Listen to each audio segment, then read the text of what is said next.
왜 사람은 80세를 경계로 급격히 쇠약해질까? 이 질문은 저자가 오랫동안 품어온 소박한 의문이자 노년 정신과 의사로서 고찰해야 할 주제이기도 했다. 먼저 이 도서를 주목하시길 바랍니다. 80세의 벽, 실천편. 저자, 와다 히데키. 편행곳, 한스미디어 출판사. 이 도서는 80세의 벽, 전편과는 다른 내용이 담겨 있으니 참고하시면 노후의 건강한 삶을 위한 유익한 정보를 가져가실 수 있으실 겁니다. 바로 노후에 대한 그릇된 편견과 선입견을 버리고 80세의 벽을 건강하게 넘어서는 지혜로운 방법이 담겨 있는 책 속으로 들어가 보는 시간을 가져보겠습니다. 첫 번째, 의사가 처방한 약을 절반 버리는 용기를 갖는다.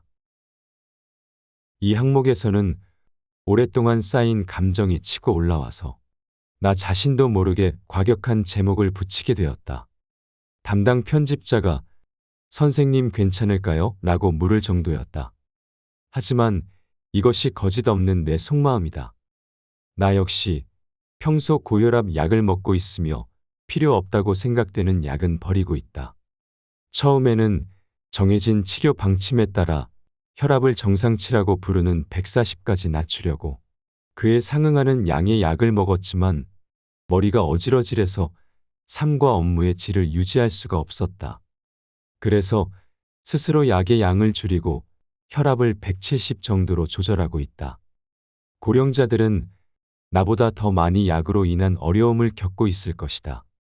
나이가 들면 몸과 마음에 갖가지 증상이 생기므로 각각의 진료과를 돌아다니며 의사가 시키는 대로 약을 먹다 보면 사람에 따라서는 하루에 15종류의 약을 먹게 되기도 한다. 그렇게 많은 종류의 약을 먹게 되면 틀림없이 몸에 맞지 않는 약을 만나게 된다. 몸이 나른하거나 휘청거리는 증상이 생기는 것이다. 잘못하면 심각한 부작용을 일으켜서 건강 수명을 단축할 수도 있다. 본디 나를 포함하여 고령자 진료를 전문으로 하는 의사는 약을 많이 쓰지 않는다. 고령일수록 약 부작용이 잘 생긴다는 사실을 경험적으로 알고 있기 때문이다. 고령자는 간이나 신장의 처리 능력이 떨어지면서 약 성분이 체내에 오랫동안 머물게 되고 그만큼 부작용 위험이 증가한다. 바로 약물 위험이다.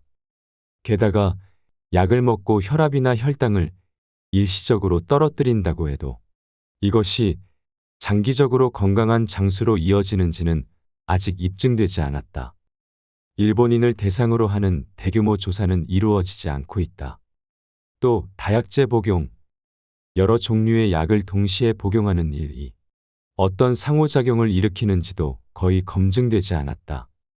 이러한 상황에서 과연 의사의 지시대로 약을 전부 먹을 필요가 있을까? 개인적으로는 상당히 의문스럽다. 적어도 먹고 나서 오히려 컨디션이 나빠지는 약은 버려도 된다고 생각한다. 힘들어 하면서까지 약을 먹으면 면역력은 반드시 떨어지게 되어 있다. 그리고 그만큼 감염증이나 암에 걸리기도 쉽다. 나 역시 모든 약을 먹지 않아도 된다라고 말하는 것은 아니다. 다만 약은 적은 편이 좋다고 생각한다. 적어도 각종 검사의 정상치에 집착하여 무리해서 복용할 만큼의 장점은 없다. 약은 검사 수치를 낮추기 위해 먹는 것이 아니라 일상의 활동 수준을 떨어뜨리지 않기 위해 먹는 것이다. 부작용을 느낄 때는 의사가 준 약을 절반 정도만 먹고 상태를 지켜보는 것도 하나의 방법이다. 원래 약이라는 한자는 초두머리에 편안할 낙자를 쓴다. 각종 약을 대할 때는 편안해지면 먹고 불편해지면 먹지 않는다라는 태도로 임하기를 권한다. 두 번째, 좋은 의사인지 돌팔이 의사인지 판단하는 방법. 고령이 될수록 병원을 찾는 횟수가 늘어나므로 주치의와의 궁합은 한층 더 중요해진다. 의사를 선택할 때 가장 중요한 사항은 학력도 직함도 아니다. 환자의 이야기에 얼마나 귀를 기울이느냐이다. 환자의 말을 제대로 듣지 않고 컴퓨터 화면을 보면서 검사 수치만 확인하는 의사나 자신이 내린 진단에 집착하여 환자의 호소에 귀 기울이지 않고 치료법을 강요하는 의사에게 진료받으면 수명이 단축될 우려가 있다. 예를 들어 당신이 처방 약을 먹고 몸이 나른해져서 의사에게 상담했다고 가정해보자.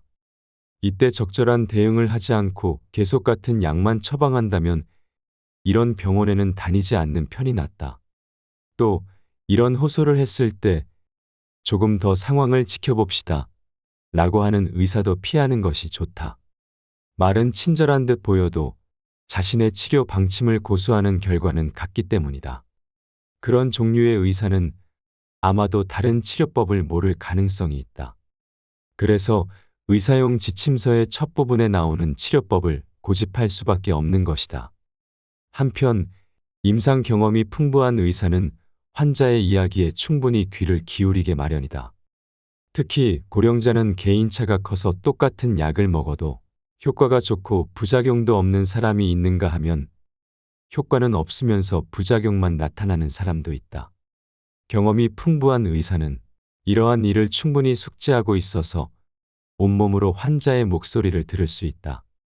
적어도 환자가 이 약을 먹으면 몸이 나른해집니다 라고 호소했을 때 보통 이상의 의사라면 그럼 다른 약으로 바꿔봅시다 라고 대답할 것이다.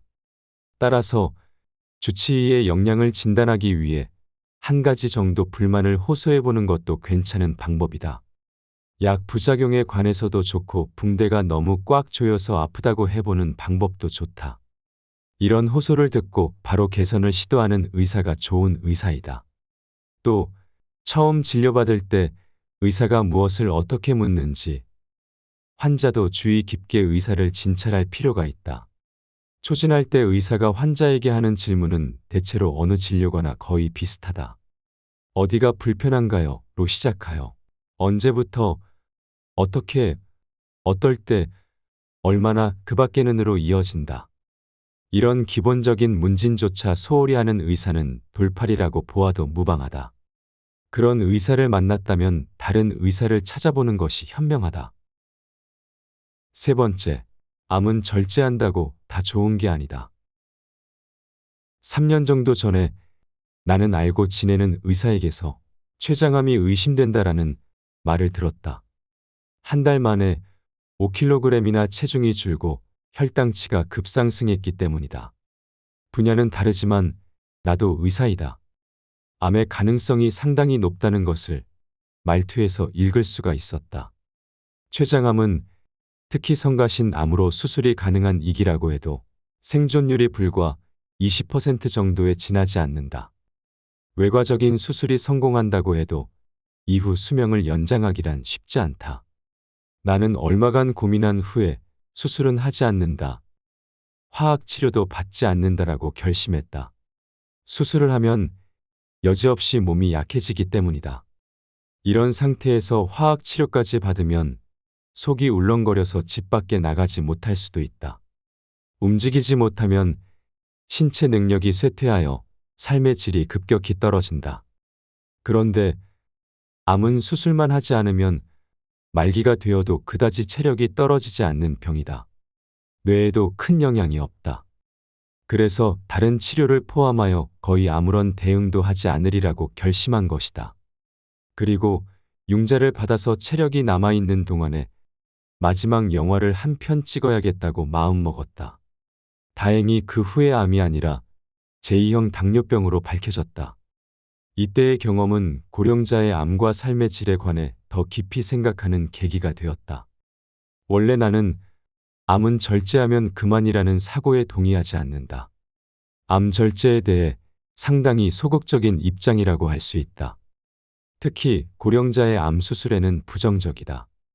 고령자 전문 임상의로서 고령자가 암 수술 후에 얻는 것보다 잃는 것이 더 많은 사례를 수없이 목격했기 때문이다. 대체로 70대 이상의 사람들은 암 수술을 받으면 체력이 떨어져서 단숨에 늙어버린다. 예를 들어 위암을 절제하면 암 이외의 위의 3분의 2 정도를 함께 절제하기 때문에 수술 후에 영양 섭취가 쉽지 않아서 한순간에 쇠약해진다. 소화기 계통만이 아니다. 전신의 기능도 동시에 저하되어 다른 질환에 걸릴 위험성이 커진다. 또한 입원하는 동안에 근육이 퇴화하여 수술 후에 몸져눕게 될 우려도 있다. 일반적으로 70에서 80대의 암은 진행이 느려서 그냥 내버려 두어도 수술했을 때와 수명이 비슷할 가능성이 있다. 그리고 수술했을 때보다 더 높은 수준의 체력을 유지하는 경우도 많다. 물론 수술하고 쇠약하지만 오래 사는 쪽을 선택할지, 다소 수명이 짧아지더라도 수술하지 않고 삶의 질을 유지하는 쪽을 선택할지는 당사자의 가치관의 문제일 뿐 정답은 없다. 다만 실제로 암을 선고받았을 때 암은 절제한다고 다가 아니다라는 저자의 힌트가 선택의 폭을 넓히는 결과로 이어지길 바랄 뿐이다. 네 번째, 혈당치는 높은 쪽보다 낮은 쪽이 훨씬 위험하다. 나는 3년 전에 목마름이 심해서 검사를 받은 적이 있다. 그랬더니 혈당이 660mg 디아이나 되었다. 중증 당뇨병 영역이었다. 의사는 인슐린 주사를 통한 치료를 권했지만 나는 제2형 당뇨병이었기 때문에 거절했다. 당뇨병에는 두 종류가 있다. 1형 당뇨병은 인슐린이 분비되지 않으므로 인슐린 주사가 필요하다. 한편 2형 당뇨병은 인슐린을 받아들이는 리셉터 수용체의 고장이 원인이므로 인슐린 주사 이외의 치료법도 존재한다. 결론부터 말하자면 현재 나는 오직 걷기를 통해서만 혈당을 조절하고 있다. 그 전까지 운동을 전혀 하지 않았기 때문인지 하루에 30분 정도 걷기만으로 혈당치를 200에서 300 전후로 조절할 수 있게 되었다. 정상치라고 하는 숫자까지 내려가지는 않지만 그래도 목마름 증상이 나타나지 않아서 일상에 큰 지장을 느끼지는 않는다. 본래 혈당치는 무조건 낮다고 좋은 것은 아니다.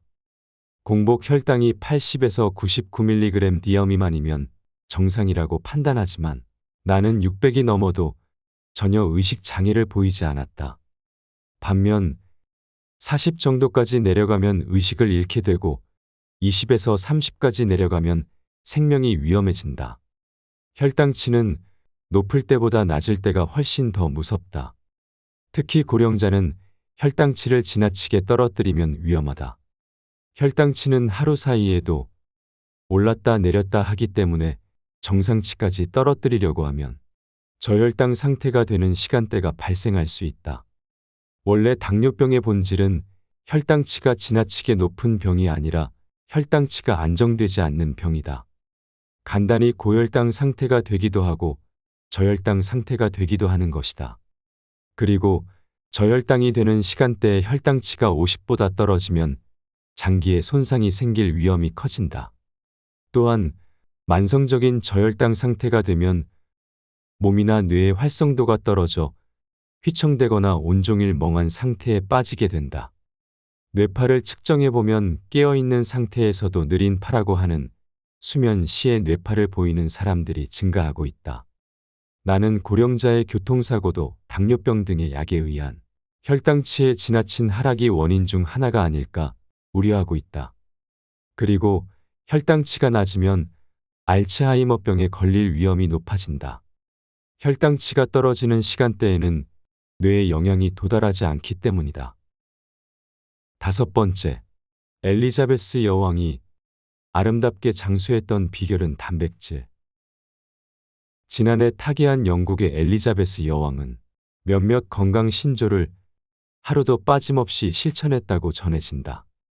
외신 보도에 따르면 여왕은 무엇보다 규칙적인 생활을 중시했는데 밤 11시에는 잠자리에 들고 아침 7시 반에 기상하여 8시 반경에는 식사를 했다고 한다. 운동은 말 애호가답게 승마를 매일 한두 시간씩 즐겼고 또 하루 30분 정도의 스트레칭도 잊지 않았다. 그리고 음식은 필요한 양의 단백질을 섭취했다고 한다. 단백질과 채소, 과일을 넉넉히 섭취하려고 신경을 썼고 회식이 없는 날의 점심에는 치킨이나 생선구이를 먹을 때가 많았다. 여왕의 건강 신조 가운데 가장 눈길을 끈 부분이 바로 바로 의식적인 단백질 섭취이다. 여왕이 만년에도 아름다운 자태와 예리한 판단력을 유지하고 96세까지 건강하게 장수한 비결도 충분한 단백질 섭취가 주된 이유였을 것이다. 단백질은 내장, 근육, 피부 등 인체를 형성하는 주성분이다. 따라서 단백질이 부족하면 내장 기능이 떨어질 뿐만 아니라 근육이 감소하고 피부 결이 나빠진다. 또한 단백질은 면역항체, 호르몬, 효소처럼 인체를 관장하는 주요 물질의 재료이다. 그래서 단백질이 결핍되어 면역항체 등을 만드는 재료가 부족해지면 면역 기능이 저하된다. 널리 알려진 바와 같이 고령자는 폐렴이 악화하여 사망에 이르는 경우가 많은데 젊은 사람보다 폐렴이 쉽게 중증화하는 이유 중 하나도 단백질 부족에 따른 면역력 저하 때문이다. 반면 단백질을 충분히 섭취하는 사람은 엘리자베스 여왕처럼 건강히 장수할 수 있다. 6번째, 고기는 저녁 식사가 아니라 아침 식사로 먹는다. 영화배우 성룡은 1954년생으로 머지않아 고위가 되는 나이인데도 아직 젊음을 유지하고 있다. 물론 홍콩 영화에 출연할 때처럼 전편 대역 없는 액션을 하지는 못하겠지만 지금도 높은 운동 능력을 유지하고 있음이 분명하다. 성룡에게 안티에이징 노화 예방에 관해 조언하는 클로드 쇼샤 박사라는 프랑스 의사가 있다. 클로드 박사는 안티에이징 의학의 세계적인 권위자로 나 역시 이 분야에서 오랜 가르침을 받고 있다. 클로드 박사의 연구 주제 중에 타임리 뉴트리션이라는 것이 있다. 뉴트리션은 영양이나 영양학이라는 뜻이고 타임리 뉴트리션은 시간 영양학으로 번역되는 연구 분야이다. 간단히 말해 아침, 점심, 저녁으로 무엇을 먹어야 몸에 좋을까? 노화는 늦출 수 있을까?에 관한 연구이다. 원래 인간의 장기, 특히 소화기 계통은 하루 24시간 똑같은 속도로 일하지 않는다.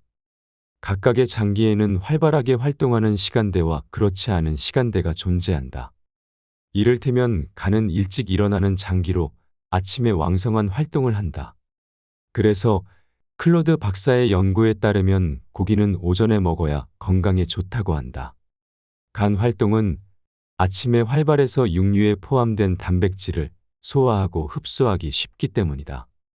반면 밤에는 간의 활동이 둔해지므로 저녁에 고기를 먹으면 단백질을 충분히 흡수하기 어렵다. 그렇지만 대다수 사람이 아침부터 스테이크나 고기를 구워 먹기란 쉽지 않을 것이다.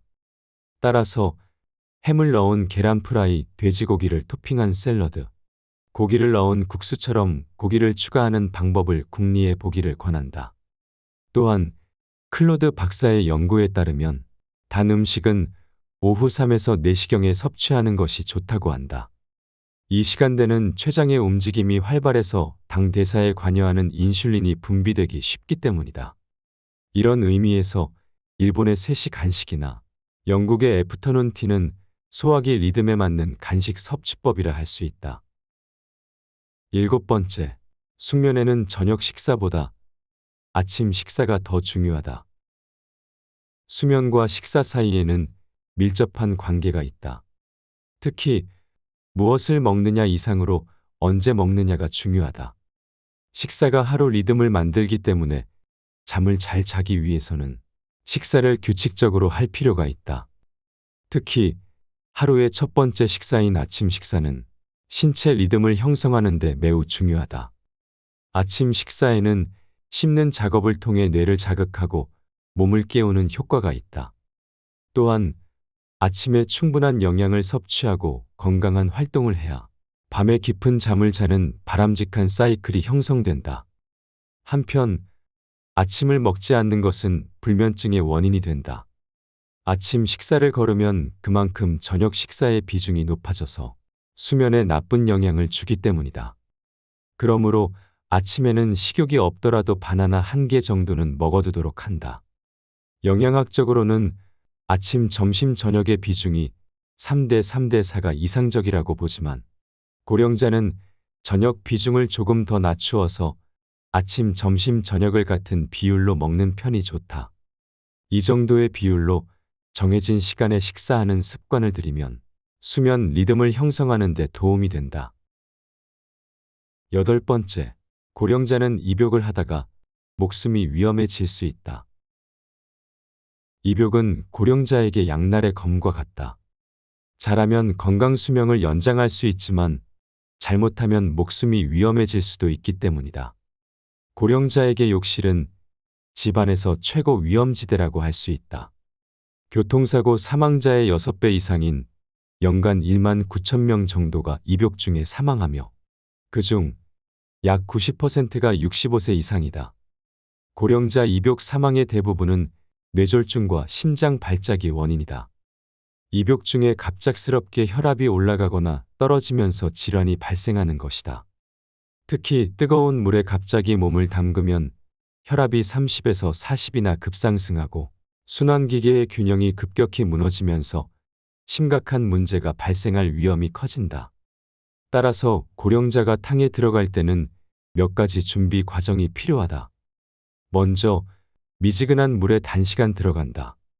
이때 물 온도는 38에서 40도 정도이고 입욕 시간은 10분 정도이다. 이 정도로는 뇌혈관계, 순환기계에 큰 부담이 되지 않는다. 원래 스트레스 해소에는 미지근한 물이 더 효과적이다. 미지근한 물은 부교감 신경의 기능을 촉진하여 심신을 편안하게 하고 기분을 안정시켜준다. 다만 미지근한 물이라도 탕에 들어가기에 앞서서 몸에 물을 뿌리는 절차를 잊어서는 안 된다. 탕 온도가 조금 낮다고 해도 갑자기 몸을 담그면 전신의 혈관이 급속히 팽창하면서 혈압이 떨어지고 뇌빈혈을 일으킬 위험이 커지기 때문이다. 그래서 물을 뿌리는 과정이 필요하다. 물 뿌리기는 심장에서 먼 곳부터 조금씩 뿌리는 것이 요령이다. 발끝부터 시작하여 다리와 팔에 물을 뿌려서 몸이 뜨거운 물의 온도에 익숙해지면 어깨에 물을 뿌린다. 그러면 말단의 혈관부터 서서히 확장되기 때문에 심장에 가해지는 부담이 줄어든다. 특히 입욕하기 위험한 탕 온도는 42도가 넘을 때이다. 42도 이상의 탕에 몸을 담그면 혈압이 급상승하고 맥박이 빨라져서 심장과 뇌에 큰 부담을 준다. 그리고 샤워기로 목욕물을 받으면 히트쇼크를 예방할 수 있다. 입욕 시에 온도 차로 발생하는 질환을 히트쇼크라고 총칭한다. 특히 겨울철에 욕실과 집안의 온도 차가 클수록 히트쇼크가 생기기 쉽다. 따라서 입욕 전에는 욕실을 따뜻하게 만들어야 한다. 탈의실이나 욕실에 난방기구를 준비하여 욕실과 거실의 온도 차를 줄인 다음 들어가야 안전하다. 또한 욕실 창문을 이중으로 설치하여 단열성을 높이고 온도를 유지하는 방법도 있다. 더불어 욕조에 뜨거운 물을 받을 때 수도꼭지가 아니라 샤워기를 이용하여 채우는 방법도 있다. 샤워기를 이용하면 뜨거운 물이 비교적 오랜 시간 공기와 접촉하면서 김이 발생하기 때문에 욕실 전체의 온도를 높일 수 있다. 마지막으로 운전면허증 지켜내기. 최근 고령 운전자의 운전면허 갱신에 대한 장벽이 점점 높아지고 있다. 면허를 갱신할 때 인지기능 검사를 받아야 할 뿐만 아니라 위반 이력이 있으면 여러 가지 추가 검사를 받아야 하기 때문이다. 참으로 어리석은 정책이 아닐 수 없다. 애초에 고령자가 사고를 내는 확률은 높지 않다. 고령자가 제1사고 당사자가 되는 비율은 16에서 24세보다도 낮다. 그런데도 젊은 사람들의 사고 대책은 세우지 않고 국가는 고령자에게만 면허 반납을 요구한다. 그 결과 노쇠나 인지장애 돌봄 상태에 빠지는 고령자가 급증하고 있다. 고령자의 경우에 면허를 반납하면 외출할 수 없는 사람이 증가한다. 그러면 운동 기능이나 뇌 기능이 바로 쇠퇴한다. 고령자가 면허를 반납하면 돌봄이 필요한 상태에 놓일 위험이 커진다는 사실은 다양한 조사 연구를 통해서도 밝혀졌다. 따라서 되도록 운전을 지속하기를 권한다. 운전을 하면 자연스럽게 주의력과 판단력 훈련이 된다. 또한 외출할 기회가 증가하면서 자연스럽게 인지 능력이 저하되는 것을 막을 수 있다. 시험이 불안하다면 연습을 통해 미리 경향을 파악하고 대책을 세우면 된다. 사전 연습을 하는 방법은 간단하다. 이미 다양한 대책 문제집이 시중에 나와 있으니 그것들을 이용하여 연습하면 실전 테스트에서 당황하는 일은 없다. 문제집은 대체로 과거에 출제된 인지기능 검사를 싣고 있으며 이를 푸는 형식으로 구성되어 있다. 내가 감수한 대책 문제집도 있다. 나는 오랫동안 입시 지도를 해왔는데 어떤 시험이든 대책을 마련하면 합격률은 오르게 되어 있다. 옛말은 아니지만 중국말 중에 정부에게 정책이 있다면 민중에게는 대책이 있다 라는 말이 있다. 충분한 연습을 통해 폭정에 굴하지 말고 면허증을 지켜내길 바란다. 우리는 주변 지인들과 그들의 부모님들의 삶이 대략적으로 80세를 기준으로 삶과 죽음의 길로 바뀌는 듯한 느낌을 얻는다. 물론 의학적, 생물학적으로 여러 가지 이유를 들 수 있다. 하지만 최근에 저자는 80세라는 똑 떨어지는 숫자에 그 가장 큰 이유가 있지 않을까 하는 생각에 이르게 되었다. 80세라는 일단락 짓기 좋은 나이에 무언가를 그만두는 사람들이 늘기 때문이다. 예를 들어 80세가 되었으니 운전을 그만둔다. 팔순을 계기로 배우기를 그만둔다. 이처럼 80세를 분기점으로 인생의 커다란 쉼표를 찍는 사람들이 많이 있다. 그리고 무언가를 그만두면 그만큼 밖에 나갈 기회가 줄어들고 머리와 몸을 덜 쓰게 되어 심신의 쇠약이 빨라진다. 즉, 무언가를 그만두는 행위가 건강수명을 단축하는 원인이 되는 것이다. 건강수명을 연장하는 핵심 방법에는 두 가지가 있다. 하나는 그만두지 않기이다. 물론 나이가 들면 할 수 있는 일이 점점 줄어들게 마련이다. 하지만 남은 능력을 활용하여 방법을 찾고 어떻게든 지속하려고 노력하면 건강수명을 연장할 수 있다. 또 하나의 방법은 참지 않기이다. 예를 들어 당신은 다음과 같은 참는 것을 하고 있지는 않은가? 내심 먹고 싶지만 건강에 나쁘니까라며 참는다. 해보고 싶은 일이 있지만 이 나이에라며 참는다. 저자는 이러한 먹고 싶은 음식, 참는 것과 하고 싶은 일을 참는 것이 우리의 건강한 장수를 가로막는 내부의 적이라고 생각한다. 오늘날 많은 사람이 건강을 위해서는 참는 것을 마다하지 않는다. 하지만 나는 건강을 위해 참는다는 발상이야말로 건강에 해롭다고 생각한다. 실제로 참는 것은 건강수명을 단축한다. 불필요한 인내는 NK세포의 활성도를 둔화시키고 면역력을 떨어뜨려 암과 같은 심각한 질환을 초래할 위험이 커지기 때문이다. 사람의 몸은 불확실성으로 가득해서 참는 것이 효과적인 경우도 물론 있다. 그렇지만 참는 것과 자신의 마음을 중시하는 것 중에 최종적으로 어느 쪽이 건강수명 연장에 도움이 될지는 의사를 포함하여 그 누구도 알지 못한다. 그래서 먹고 싶은 음식을 먹고 하고 싶은 일을 하며 긍정적이고 유쾌하게 살아가야 한다. 저자는 나이듦을 인정하고 불필요한 인내는 하지 않으며 자신이 할 수 있는 일을 현명하게 지속하라고 이야기한다. 사실 우리 사회에서는 은퇴, 퇴직 등을 경험하며 그때부터 아무것도 하지 않고 속세를 떠나 아무 속박 없이 조용하고 편안한 삶을 살려고 하는 생각을 가진 사람들이 많다. 주변의 지인들이나 매스컴을 통해 보는 국민의식 속에서 그러함을 발견할 수 있고 그러한 현상은 자기 스스로 80세의 벽을 넘기지 못할 일을 만드는 것이 아닐까 하는 생각도 하게 된다. 인간은 오랜 과거부터의 꿈과 희망으로 영원한 삶을 꿈꿨지만 그 어떤 방법으로도 노화와 죽음에 이르는 길을 멈추질 못했다. 멈춘다는 생각이 잘못된 생각일 수도 있겠지만 자신의 생각, 행동의 여부에 따라 늦은 죽음을 맞이할 수도 있고 빠른 죽음을 불러올 수도 있는 개연성은 얼마든지 가능한 일이라 할 수 있다.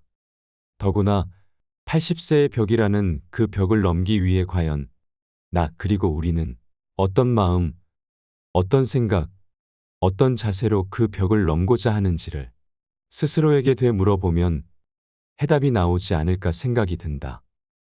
그 해답은 고령자도 인생을 행복하게 누릴 수 있다는 것이다.